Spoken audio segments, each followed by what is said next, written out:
O'zimizni Anjali akaxon tuyada umraga ketyapti-kan, bir og'iz gapga solamiz akani. Yo'l bo'lsin, qayerga ketyapmiz?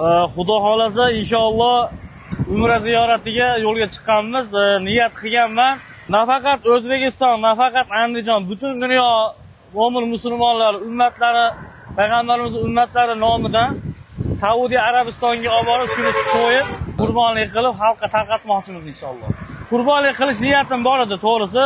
Endi 5 million, 4 millionga qo'y olib, qo'y so'yib tarqatgim kelmadi-da, undan ko'ra bitta tuyani sotib olib, Allohning bir baytiga borib, bir payg'ambarimiz ummatlari nomidan payg'ambarimiz haqqiga bir so'yib, kattaroq bir savobga ega bo'laylik, Allohning roziligida degan maqsadda Xudo xolasa niyat qildim. Ishi qayerda o'zi?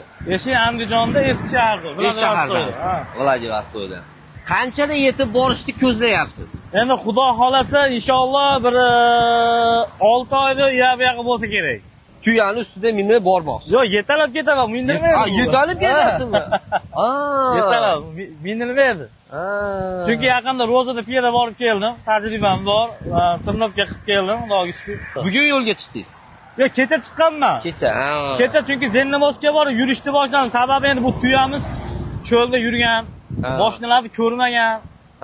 Yovvoyda endi bunday aytgan. Endi sal endi buni ko'chaga o'rgatib, kechadan sekin boshlab aldab sekin endi sal bugun tuzuk, kechagidan ko'ra yaxshi, Xudo xolasa inshaalloh.